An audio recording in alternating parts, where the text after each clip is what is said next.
Bonjour à tous, je suis interne en biologie médicale et je vais vous présenter un stage qui porte sur des recherches bibliographiques sur l'intégration virale au génome humain hors rétrovirus. Pour cela, je suis partie d'un cas clinique, donc il s'agit de Madame G, 28 ans, qui a été admise en neurologie pour des troubles de l'équilibre d'apparition brutale. Sa famille décrit une démarche pseudo-ébrieuse avec des difficultés pour mettre ses chaussures en fin d'après-midi. À noter qu'elle a eu des céphalées et des cervicalgies depuis le matin qui avaient été partiellement calmées par la prise de paracétamol. On ne note aucun antécédent particulier et l'IRM cérébral était normal. Au laboratoire, nous avons donc reçu sa ponction lobaire et voici les résultats. Donc nous pouvons voir que la culture du LCR est donc négative et que toutes les PCR que nous avons testées sont aussi négatives, à l'exception de l'HHV6 qui est positif, que nous avons retrouvé dans le panel du BioFire au POC. Donc suite à cette positivité isolée, on s'est posé la question de savoir est-ce qu'il s'agissait d'une primo-infection à HHV6 ou alors est-ce qu'il s'agissait plutôt d'une forme intégrée de ce virus. Donc pour cela, nous avons analysé ensuite le sang EDTA pour réaliser une virémie et nous avons analysé un bulbe capillaire de cheveux. Donc nous voyons que dans le sang, le résultat de la PCR est explosif puisqu'on a plus de 5 millions de copies par millilitre. Et nous voyons aussi que dans le bulbe capillaire, la PCR HHV6 est positive à 30 CT, ce qui correspondait à peu près à une copie d'HHV6 par cellule. Ainsi, sur ces deux critères, donc à savoir une virémie très élevée supérieure à 1 million et un bulbe de cheveux positif à HHV6, nous nous sommes plutôt orientés vers une intégration virale de l'HHV6 au génome humain. Pour cela, je me suis ensuite posé deux questions, donc à savoir quelle était la fréquence donc, des intégrations virales hors rétrovirus, hors génome humain, et quelles étaient les conséquences de cette intégration. Nous allons tout d'abord commencer par les virus à ADN et avec l'HHV6. Donc, l'intégration de l'HHV6 au génome humain a été découverte dans les années 90 par l'équipe de Lupi et Hall chez des sujets qui étaient atteints de syndrome lymphoprolifératif et de sclérose en plaques. À savoir que l'HHV6 peut s'intégrer dans différents chromosomes, mais que le chromosome 17 est le plus fréquent et qui s'intègre dans les régions télomériques, donc dans les extrémités chromosomiques. Il peut s'intégrer donc dans différents types cellulaires comme les globules blancs et les bulbes de cheveux, et c'est un virus qui est capable d'endogénisation virale, c'est-à-dire qu'en fait il va s'intégrer dans les cellules des lignées germinales que sont les gamètes et être transmis à la descendance. Alors en fait, ce qui se passe, c'est qu'il y aurait une recombinaison homologue entre les gènes TMR qui sont présents dans le génome du virus et dans celles des télomères qui sont leurs homologues. Une autre piste pourrait être que la protéine qui est codée en fait par le gène U94 du virus, elle constituerait une intégrase potentielle parce qu'en fait c'est une protéine qui est homologue à celle que l'on retrouve dans les AAV qui sont les adeno-associated virus et qui en fait est essentielle à l'intégration de cet AAV dans l'ADN chromosomique. A noter que l'intégration de l'HHV6 concerne quand même 50 à 70 millions de personnes dans le monde, donc ce qui représente à peu près 1 à 2%, avec des différences selon les zones géographiques.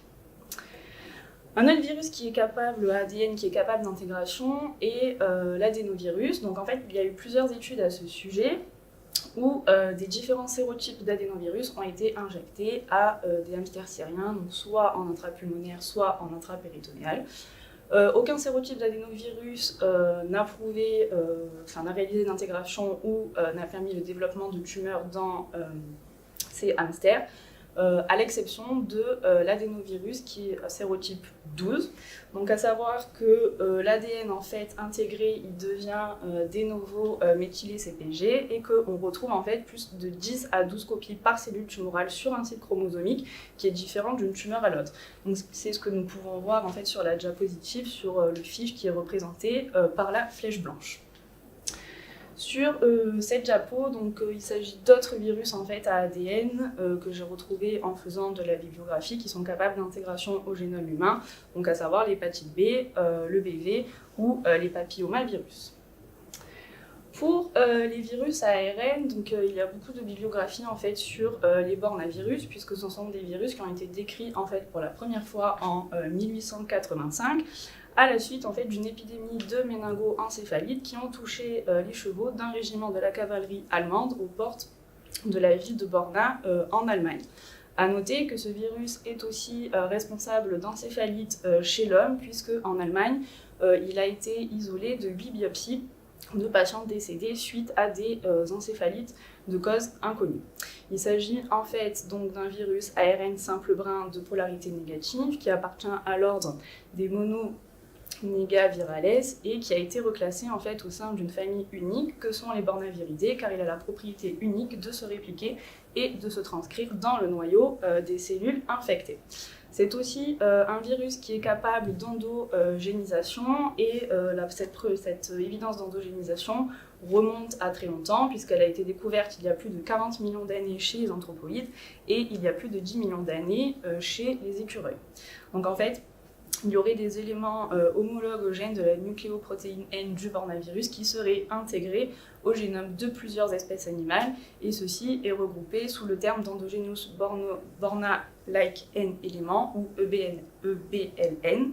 Et ces EBLN en fait, sont les seuls endogenous viral éléments qui sont dérivés de virus ARN non rétroviraux et qui sont retrouvés dans le génome humain. Je me suis ensuite posé la question de savoir si le SARS-CoV-2 pouvait lui aussi être capable d'intégration au génome humain.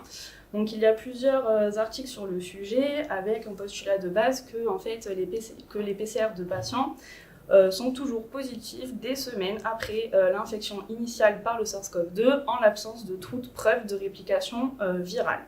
Donc dans les articles, en fait, ce qu'ils ont fait, c'est qu'ils ont réalisé donc, des cultures cellulaires de SARS-CoV-2 qu'ils ont ensuite séquencées, soit en Illumina, soit en nanopore.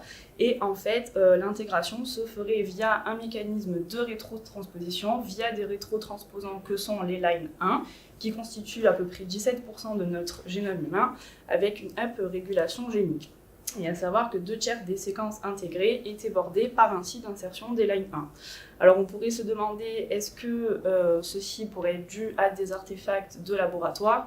Du coup, d'autres études sont nécessaires, à savoir notamment le passage à l'in vivo directement chez l'humain. Sur cette diapositive, je voulais montrer en fait que l'intégration est un phénomène généralisé qui n'est pas strictement limité aux humains, puisque, comme nous pouvons le voir, l'intégration peut aussi considérer donc d'autres mammifères, des insectes ou des oiseaux. Donc là, voici une liste des virus dont le génome est intégré soit au génome humain, soit hors humain. Donc bien sûr, c'est une liste non exhaustive. En ce qui concerne la question 2 et donc les conséquences de cette intégration, donc, pour la HHV6, à ce jour, les porteurs en fait, du chromosome intégré ne semblent pas avoir d'impact clinique. J'ai trouvé une étude canadienne en fait, qui a recensé 19 597 patients et 0,56% étaient porteurs donc, de ce chromosome intégré. Ils n'ont pas noté de différence significative au niveau de la clinique, sauf peut-être au niveau de l'angor et des AVC. En ce qui concerne les greffés de cellules souches hématopoïétiques, j'ai retrouvé différentes études et celles-ci convergent toutes à savoir une intégration de la HHV6 serait plus en faveur de développer une maladie du greffon contre l'autre. Un autre virus à ADN intégré, comme je vous le disais, est l'hépatite B. Et en fait, l'association donc, entre l'intégration de l'ADN de l'hépatite B dans le génome de l'hôte et le carcinome hépatocellulaire a été rapportée pour la première fois au début des années 80. À savoir que l'ADN viral intégré, il est présent dans 85 à 90% des carcinomes hépatocellulaires liés au VHB et que sa présence en fait, dans les tumeurs de foie de patients qui ne sont non cirrhotiques ou d'enfants, soutient davantage en fait, le rôle de cette intégration de l'ADN dans l'hépatocarcinogénèse. En fait, ça ciblerait majoritairement les régions chromosomiquement actives transcrites, notamment le gène de la transcriptase inverse de la télomérase, qui entraînerait une dérégulation et une carcinogénèse. Pour le papillomavirus, l'intégration a été rapportée pour la première fois en 1987. Et on sait que le niveau en fait, d'intégration de l'HPV est positivement corrélé avec les grades de néoplasie cervicale intraépithéliale. Et du coup, on se pose la question de savoir est-ce que l'intégration pourrait être un marqueur de la progression de la maladie. Pour l'adénovirus, comme je vous le disais tout à l'heure, donc là c'est des études qui se rapportent uniquement chez la souris et en fait l'intégration du sérotype 12 de l'adénovirus a entraîné des néoplasies chez les hamsters.